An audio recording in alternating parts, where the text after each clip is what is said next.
E aí, vamos terminar então essa segunda fase do direito comercial? Então vem aqui comigo para a gente começar a entender como que foi formado o direito comercial aqui no nosso país, tá bom? Então a gente vai voltar no tempo, lá no ano de 1800 até 1850.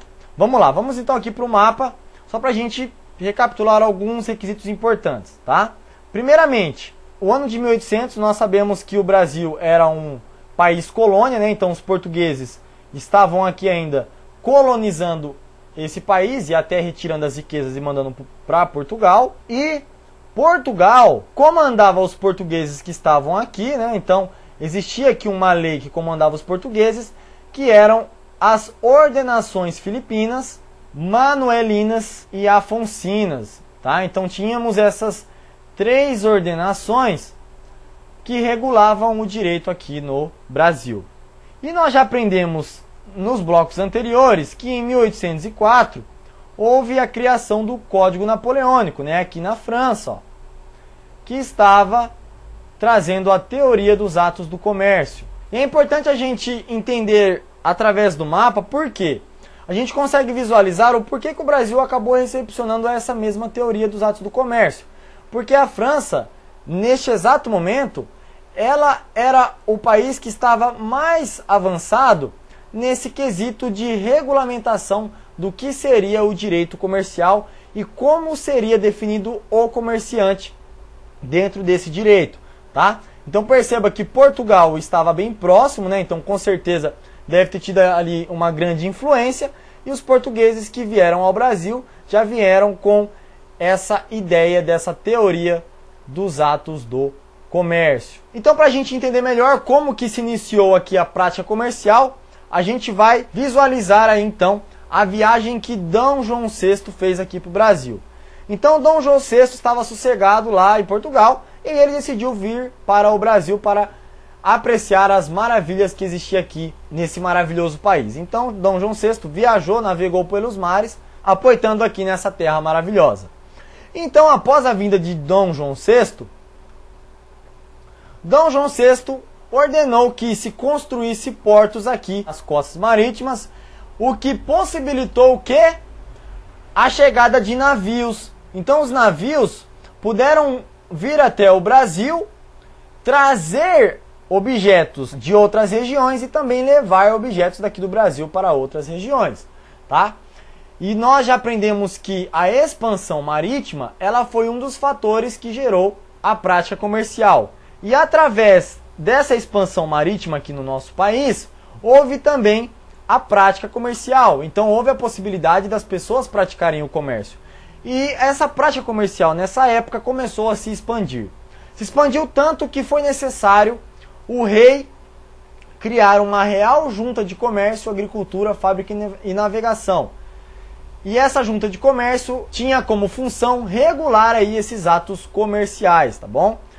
E as pessoas que estavam cuidando dessa real junta de comércio estavam também com um objetivo de criar um direito comercial aqui para o nosso país. E aí então, essas pessoas se reuniram em uma comissão e debateram ali as suas ideias de como seria o direito comercial brasileiro. E aí em 1834, essa mesma comissão passa toda essa ideia debatida para um papel, né, que era um projeto de lei, e entrega para o Congresso. E somente em 1850, ou seja, 16 anos depois, esse Congresso ele aprova esse projeto de lei, criando então a Lei 556, que regulava aí o Código Comercial brasileiro. E como nós sabemos, o Brasil seguiu a influência do Código Napoleônico, né, lá da França. Então o Brasil adotou a teoria dos atos do comércio em seu Código Comercial. E por ter adotado a teoria dos atos de comércio, houve a necessidade do legislador editar o que era atos do comércio. E o legislador brasileiro fez isso através do Regulamento 737, lá no artigo 9º, que nós iremos ler agora, tá? Então, o que era considerado atos do comércio? O artigo 9º do Regulamento 737 nos diz que consideravam-se mercância é atos do comércio, ok? Ou seja, consideravam-se atos do comércio a compra e venda ou troca de efeitos móveis ou semoventes para os vender por grosso ou a retalho na mesma espécie ou manufaturados ou para alugar o seu uso. Parágrafo 2º. As operações de câmbio, banco e corretagem também eram atos do comércio. As empresas de fábricas, de comissões, de depósitos, de expedição, consignação e transporte de mercadorias, de espetáculos públicos, os seguros, fretamentos, riscos e quaisquer contratos relativos ao comércio marítimo. E por fim, a armação e expedição de navios. Então tudo isso daqui eram atos do comércio, tá? Eram mercância. Que servia para quê? Servia para definir quem era o comerciante. E através dessa definição, quando que se aplicaria o Código Comercial. Mas esse regulamento 737, ele não durou muito tempo. E em 1875, ou seja, 25 anos depois, o regulamento ele foi revogado pelos legisladores. Mas o rol do artigo 9º ainda continuava tendo vigência nos tribunais. Beleza? Então a própria doutrina e a própria jurisprudência ainda previa esse artigo 9º, porque os tribunais precisavam definir o que eram esses atos comerciais para aplicar o Código Comercial. E mesmo assim, esse artigo 9º não conseguiu abranger os atos do comércio que vinham surgindo ali ano após ano no Brasil.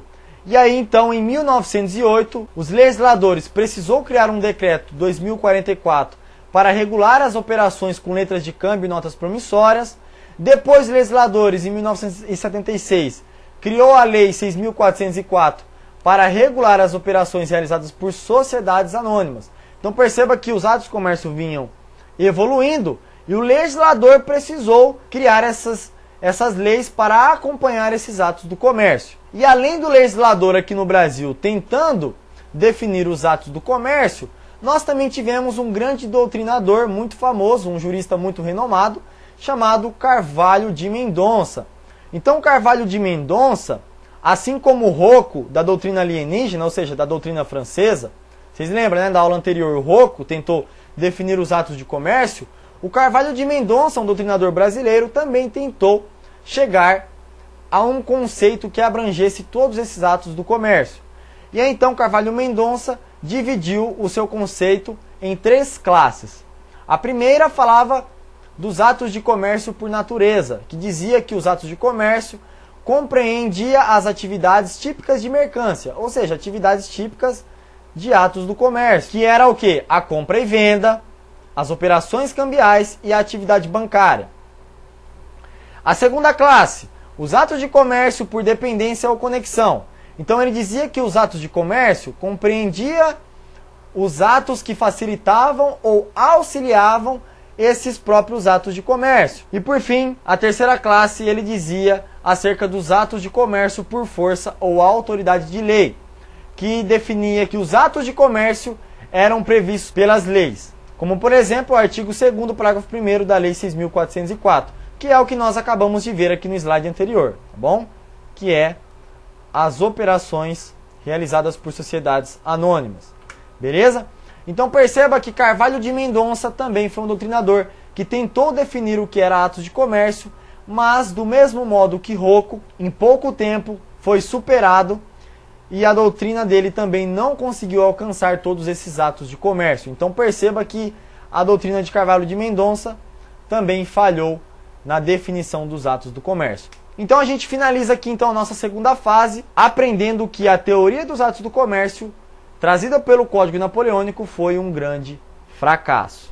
Então na próxima aula nós iremos ingressar na terceira fase e entender finalmente qual é a nova perspectiva e qual é a perspectiva que o nosso Brasil adotou, que é o nosso atual direito empresarial. Beleza? Então a terceira aula será de extrema importância e você não pode perder.